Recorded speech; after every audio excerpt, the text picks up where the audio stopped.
I'm Elena. I'm 32 years old, and today is my younger brother Mateo's wedding day. We've always been very close, sharing laughs and secrets since childhood. He's my only brother, and seeing him take this step fills me with a mix of joy and nostalgia. The ceremony takes place in a beautiful event hall in the heart of Brooklyn, New York. The place is decorated with white and gold flowers, creating an elegant and festive atmosphere. Guests begin to arrive, filling the space with lively conversations and laughter. My family, mostly of Dominican and Puerto Rican descent, looks radiant, dressed in their finest attire. There are aunts I haven't seen in years, cousins I grew up with, and close friends who are like family. The air is filled with the vibrant energy of our culture. My son, Leo, 7 years old, is by my side, impeccably dressed in his little suit. His big, curious eyes observe every detail of the place.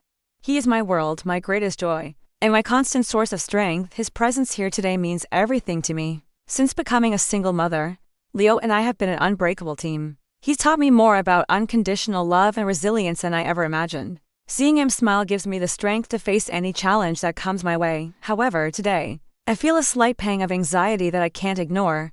It's not about Mateo, but about his future wife, Sofia. Since I met her, I've sensed a subtle tension, a veiled coldness in her gaze. Sofia comes from a wealthy family in Manhattan, with European heritage that she never tires of mentioning. Her attitude often seems distant, almost condescending, especially when it comes to my background or appearance. Her comments, though sometimes subtle, always make me feel like an outsider in her world. I remember once when she disparaged my curly hair, implying it wasn't appropriate for certain occasions. Mateo, for his part, seems oblivious to these dynamics. He's madly in love with Sofia, blind to any flaws she may have.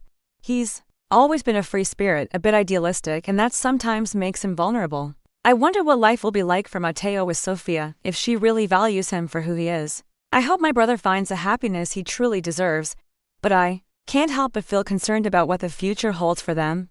The background music is soft, a mix of jazz and romantic ballads. The waiters move gracefully, offering drinks and appetizers to the guests. The atmosphere is one of celebration, of a new beginning. I approach Mateo, who is animatedly talking to some friends. I give him a big hug and whisper in his ear how proud I am of him. He smiles at me, and for a moment, everything seems perfect. Leo clings to my hand, his little warm palm against mine. He is my anchor, my reminder of what really matters. His innocence and pure love are a shield against any negativity. As I watch Sofia interact with her own guests, I notice her gaze fixed on me for a moment.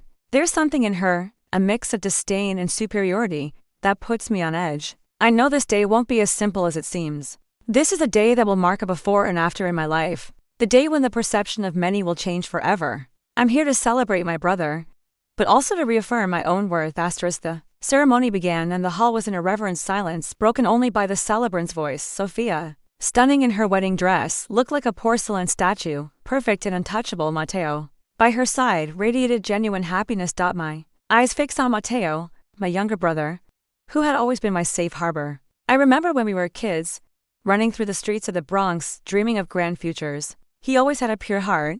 Leo, sitting on my lap, gripped my hand tightly. He felt my slight tension, the way my body was stiff. I tried to relax, forcing a smile for the occasion, but the unease persisted when the vows were exchanged. Sofia recited hers in a clear, emotionless voice, almost as if she were reading from a script. There was no spark in her eyes that you'd expect from a passionate bride. Mateo, on the other hand, spoke from the heart, his words overflowing with love and sincere promises. He looked at Sofia with a devotion that tightened my chest. He wanted so much for her to feel the same.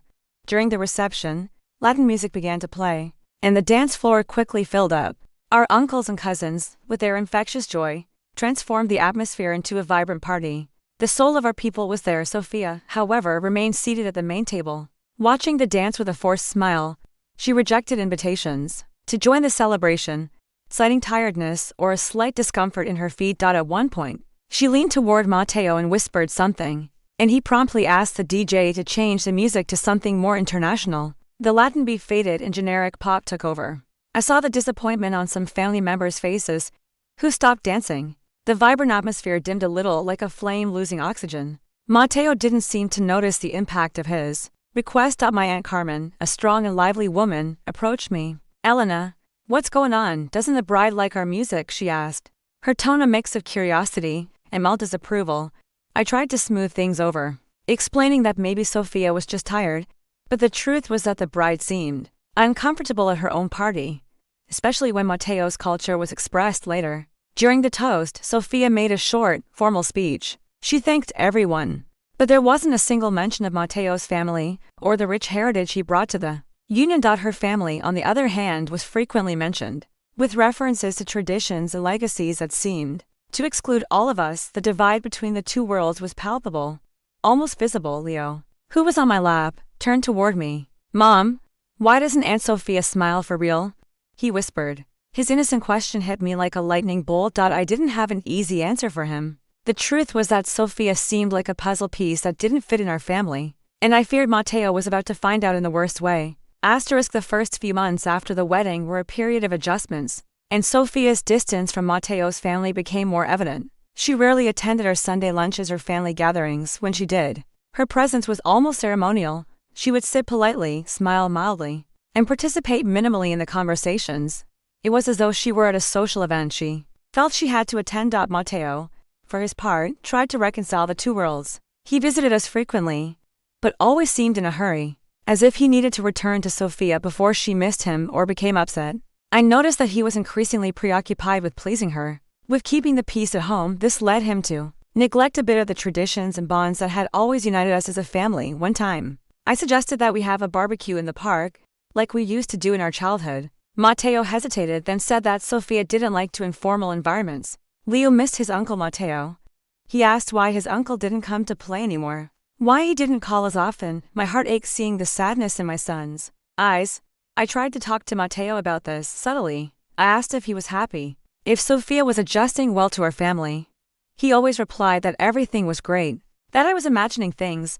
But I wasn't imagining. I saw the exhaustion in his eyes, the way he avoided certain topics. Sofia was, in some way, distancing him from his roots, from who he truly was. One day, Sofia called Mateo while he was at my house. I overheard part of the conversation. She seemed irritated because he was taking too long and insisted he come back immediately. Mateo quickly apologized and hung up.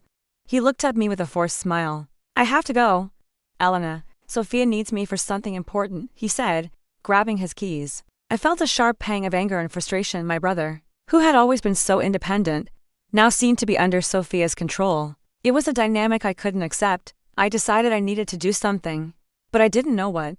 Confronting Sofia directly would be pointless, and Mateo would probably defend her. I needed a more careful approach. Our family's resilience had always been our strength. We had been through many difficulties, but we always stayed united. Seeing that unity threatened by one person, it filled me with deep concern. How could Mateo see what I saw?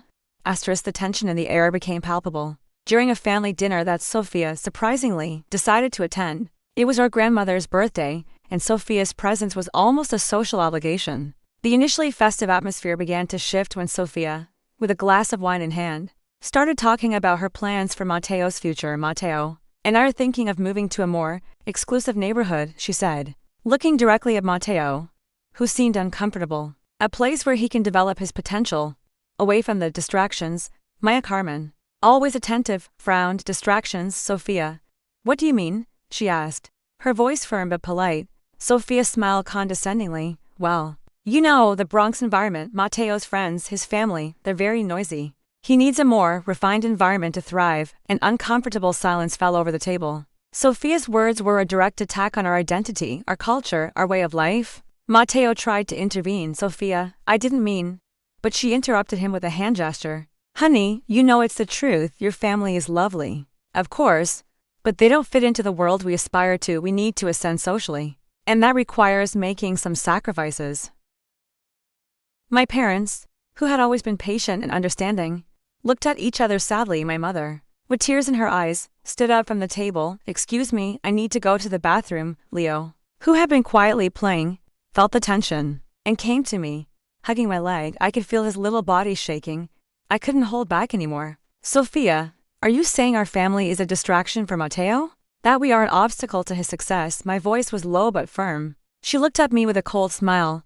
"Elena, don't take it personally. It's just that people need to surround themselves with those who push them forward, not those who hold them back in the past. Mateo's past is his story, Sofia. His roots and his family is his strength," I responded, my voice rising a little. "If you can't accept that, then maybe you're not the right person for him." Mateo finally found his voice. Elena, Sofia, please, it's Grandma's birthday. But the damage was already done. The dinner ended in a tense and cold atmosphere. Sofia excused herself early, dragging Mateo with her. The next day, Mateo called me, furious. I can't believe what you did, Elena. You put Sofia in such an uncomfortable situation, Mateo. She attacked her family. I couldn't stay silent, I responded, my voice still trembling with anger. She's just worried about our future, he exclaimed. You always see the worst in her. The conversation ended in an argument. The first serious fight we had in years. I felt deep sadness. My brother was blind, and I didn't know how to open his eyes. How could he see the truth behind Sofia's words? After the argument, Mateo and I distanced ourselves for a while. He was upset, and I frustrated and worried. The family felt the gap, and the atmosphere at the gatherings became quieter. But Sofia's words at Grandma's dinner had planted a seed of doubt. Not only in me but in other family members. My Aunt Carmen, my mother, and even my father began to observe Sofia more closely. The small slights, the condescending comments, and the way Sofia tried to mold Mateo became more evident. They weren't just my imagination. One day, my Aunt Carmen called me, Elena, I think you were right. That girl is no good for Mateo. She's changing him, pulling him away from us. My mother, who had always been the most patient, also confessed her concern. He's not the same anymore, Elena. It's like he's walking on eggshells when he's with her. The family began to talk, to share their observations. Little by little, a silent consensus formed. Sofia wasn't the right woman for Mateo. Meanwhile, Mateo remained immersed in Sofia's world. His visits to the house became more sporadic. His calls shorter. Leo missed him a lot, and his sadness broke my heart. One day, Leo asked me, Mom, does Uncle Mateo not love us anymore? That question hurt me more than any argument with Mateo. I hugged my son tightly. Of course he does, sweetheart. Uncle Mateo loves you very much. He's just a little busy right now. But I knew it wasn't just busy, it was a distance, a prioritization of Sofia over his own family. I decided I couldn't let this continue. I needed to find a way to make Mateo see the truth, without pressuring him directly. Without him feeling attacked, I started looking for moments to talk to him, not about Sofia, but about his own dreams, about what made him happy before. I wanted to remind him who he was before Sofia changed him. In one of those conversations, I asked him, do you remember when you dreamed of opening your own business, Mateo? A place where you could express your creativity. He looked at me with a spark in his eyes that I hadn't seen in a long time. Yes, I remember. But Sofia says it's too risky, that I should focus on my corporate career. That was the first crack in Mateo's armor. The seed of doubt Sofia had planted in him about his own dreams was now turning against her. Could Mateo finally see the truth for himself? The seed of doubt, once planted, began to grow in Mateo's mind. The subtle conversations from Elena about his past dreams, the family's observations, and Sofia's own actions came together to form an undeniable pattern. Mateo started noticing how Sofia constantly criticized not only his family but also his tastes, his hobbies, his way of dressing. That's not elegant enough. You shouldn't listen to that music. Your clothes are too casual. He realized that every important decision in his life was dictated by Sofia. From his career to his friendships, he felt suffocated, trapped in a golden cage. One day, Mateo had an important meeting at work. He had been working on a project with passion and dedication, and he was proud of the outcome. He called Sofia to tell her the good news, hoping for her support and congratulations. But her reaction was cold. And what does that mean for us, Mateo? Will it get you the promotion we need? Or is it just another one of your little achievements that won't take us anywhere? She said, with a tone of disdain. That night, Mateo couldn't sleep. Sofia's words echoed in his head. She had never truly supported him, never celebrated his personal successes, only those that served her own interests. He got out of bed, went to the living room, and sat in silence, looking at the city through the window. He remembered the laughter of his family, the warmth of Sunday lunches, the unconditional love of Elena and Leo. He compared that to Sofia's coldness, the constant pressure to be someone he wasn't, the feeling of being alone even when he was with her. The next day, Mateo decided to visit Elena. He didn't warn her. He just showed up at her door. Elena greeted him with a mixture of surprise and relief. What happened, Mateo? She asked. Seeing the expression on his face, Mateo sat down, and for the first time in a long time, he opened up. He told her about the conversation with Sofia, about how he felt trapped, about how much he missed his old life. Elena, I think you were right. Sofia doesn't make me happy. She's pulling me away from everything I am, he said. His voice breaking, Elena listened patiently, without judging, just offering him a friendly shoulder. She knew this was the breaking point, the moment when Mateo finally saw the truth. What are you going to do? Elena asked. Mateo looked at her, his eyes full of new determination. I don't know, Elena. But I can't keep living like this. I need to get my life back. That was the first step. The road would be difficult. But Mateo was no longer alone. His family, his true family, was there to support him. What decisions would Mateo make now that his eyes were open? Mateo's decision to face the truth filled him with a mix of fear and liberation. He knew the confrontation with Sofia would be difficult, but it was a necessary step to regain his life. A few days later, Mateo waited for Sofia in their apartment. The atmosphere was tense, charged with a silent electricity. Sofia entered, noticing the seriousness on Mateo's face. What's wrong, darling? You look serious, she said. With her usual nonchalant tone. Mateo took a deep breath. Sofia, we need to talk. Seriously. She sat down, crossing her legs, with an expression of impatience. I'm listening, Sofia. I can't keep going like this. I'm not happy. I feel like you're pulling me away from my family, from my friends, from who I really am, Mateo said, his voice firm but trembling. Sofia let out a sarcastic laugh. What are you talking about, Mateo? I'm giving you the life you've always wanted. I'm elevating you, getting you out of that environment, from those people. That people is my family, Sofia, my roots, and you despise them. You despise my culture, my history, Mateo replied, feeling the rage rise inside him. Sofia's smile faded. It's not despise, Mateo, it's realism. We need to fit into the right society, and your family doesn't help with that. And what about my dreams, Sofia?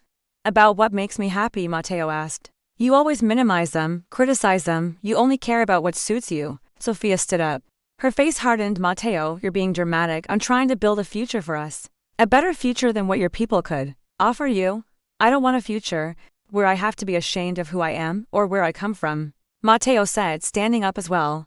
I don't want a life where my family isn't welcome. The argument escalated. Sofia, seeing that Mateo wasn't giving in, tried to manipulate him with tears and empty promises.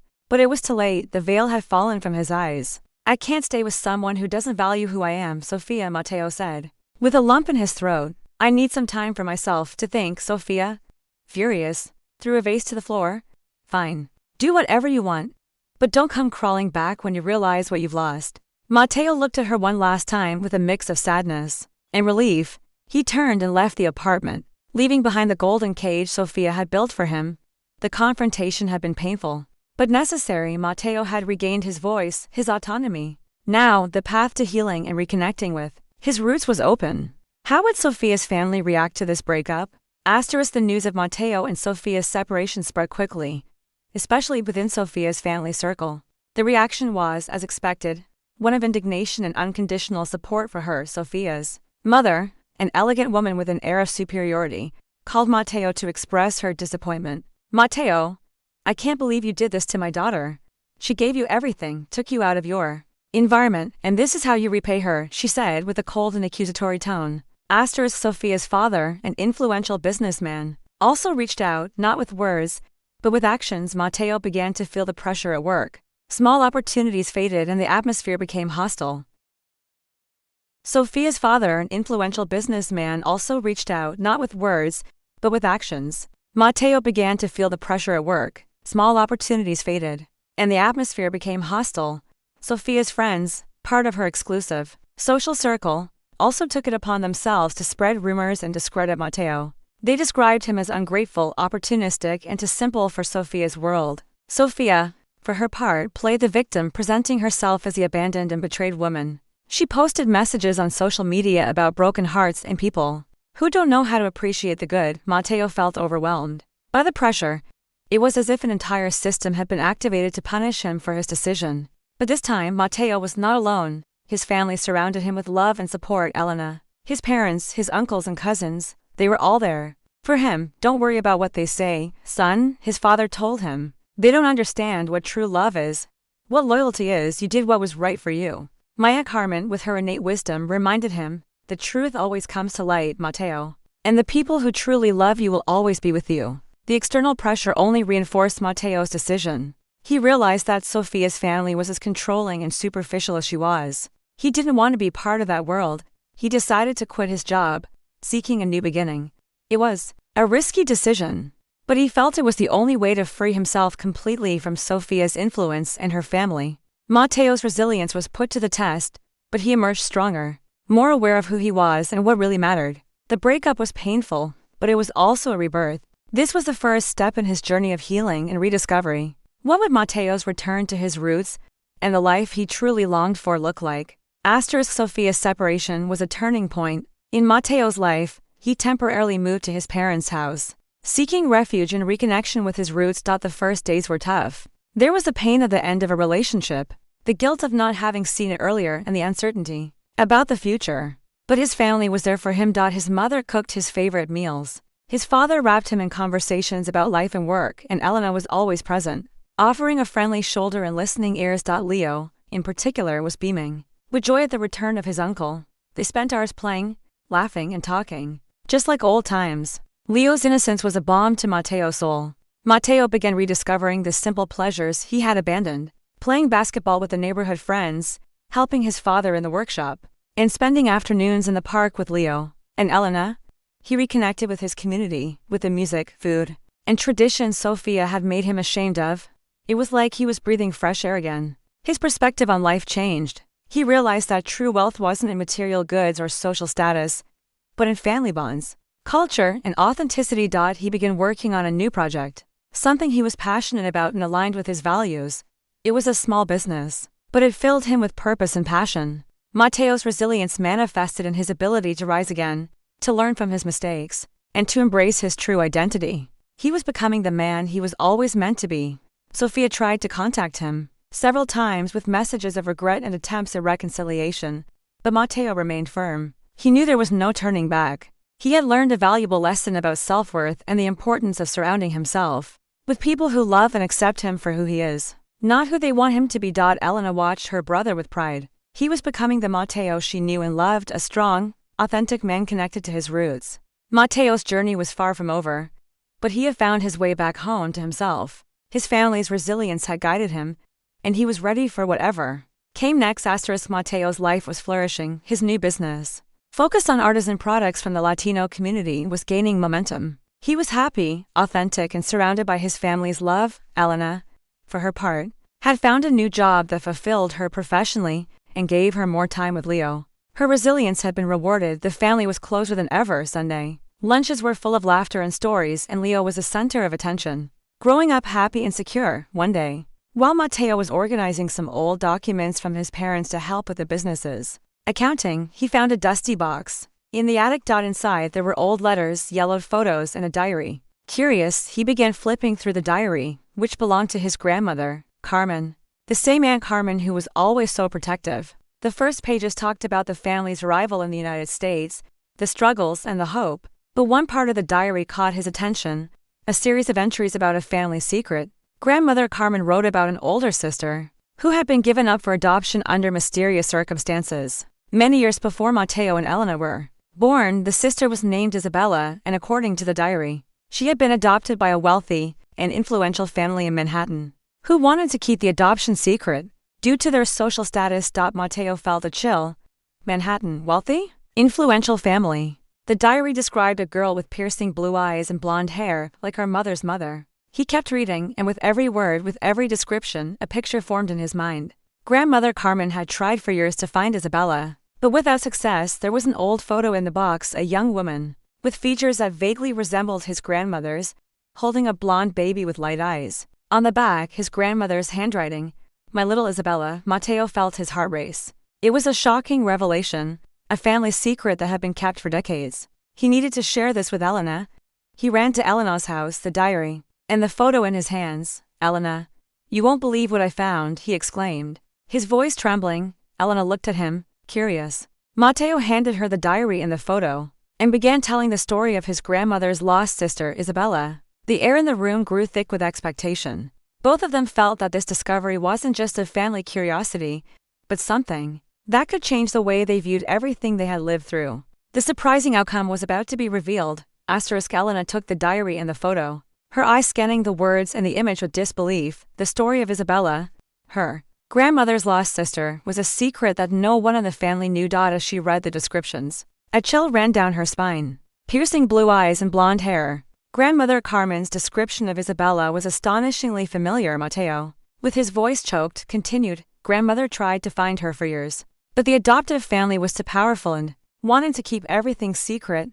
They were from Manhattan." Suddenly, A piece of the puzzle clicked in Elena's mind. The coldness, the condescension, the Manhattan background, the blue eyes and blonde hair of Sofia. Mateo, Elena whispered, her voice barely audible.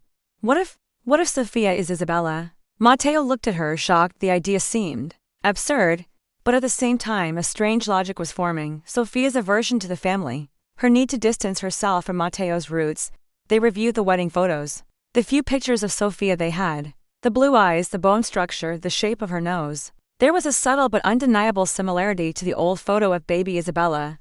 Grandmother Carmen, who had always been so protective of the family, had felt an inexplicable connection with Sofia, but her coldness had kept her from getting closer. That disdain Sofia had for Mateo's culture, for his warmth and authenticity, was actually a rejection of her own origin, her own heritage. She was rejecting herself. The truth was a shocking twist. Sofia, the woman who despised Mateo's family, was actually a part of it, his grandmother's lost sister, his own aunt. Unknowingly, Mateo and Elena decided to confront grandmother Carmen with their discovery. At first, she was in shock, but when she saw the diary and the photo, tears ran down her face. My Isabella, she murmured, her voice filled with pain and hope.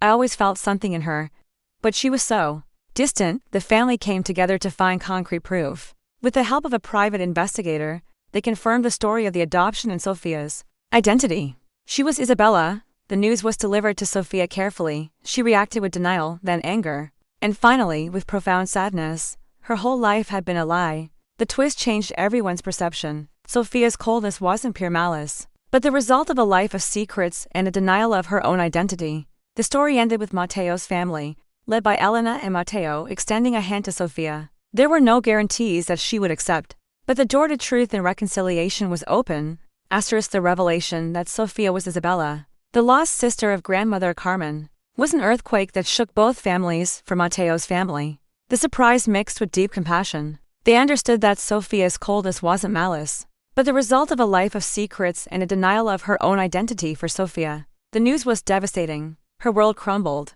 The life she thought she knew, her identity, everything was a sham built on a lie. At first, she locked herself away, unable to process the magnitude of the truth. Anger and denial gave way to deep sadness and an existential crisis. But Mateo's family, with their resilience and unconditional love, didn't abandon her. Elena, with her empathy, and Mateo, with his newfound strength, reached out to her. They didn't pressure her, just offered her a safe space to process the truth. Grandmother Carmen, with a broken heart but filled with hope, sent her a letter. In it, she told the story of her birth, the pain of separation, and the longing to find her. She assured her that, despite everything, she had always been loved and that her door would always be open. Little by little, Sofia began to give in. Curiosity about her true roots drove her to seek more. She met with grandmother Carmen, and the meeting was emotional and cathartic. The tears of both women washed away years of pain and secrets. Sofia began a long healing process. She left behind the superficial world she had built and drew closer to her true family. She learned about her culture, her traditions, and found a warmth she had never experienced. It wasn't easy. There were moments of relapse, doubts, but the patience and love from Mateo's family kept her strong. She discovered that true wealth wasn't in social status, but in the bonds of blood and authenticity. The story of Mateo and Elena became a testimony to the power of truth and family love. It showed that, no matter how surprising secrets may be, the truth always finds a way, and love can transcend any barrier. Mateo and Elena, now closer than ever, continued building their lives based on honesty and love. Mateo's business flourished, and Elena found her purpose in helping others through her work. Leo grew up in an environment of love and truth, with an extended family that adored him. The story culminates in a Sunday lunch. Years later, grandmother Carmen's house is filled with laughter, music, and the aroma of homemade food. Sofia, now with a genuine smile, sits next to grandma, sharing stories and laughing with Elena and Mateo. The narrative circle closes. Sofia's initial coldness, which seemed like disdain, was actually the reflection of her own wound and denial. In the end, the truth freed her and brought her back to her roots, to the family that had always waited for her. The story of the wedding that started with veiled tension transformed into a legacy of love, truth, and reconciliation, leaving an unforgettable lesson about the importance of family and identity.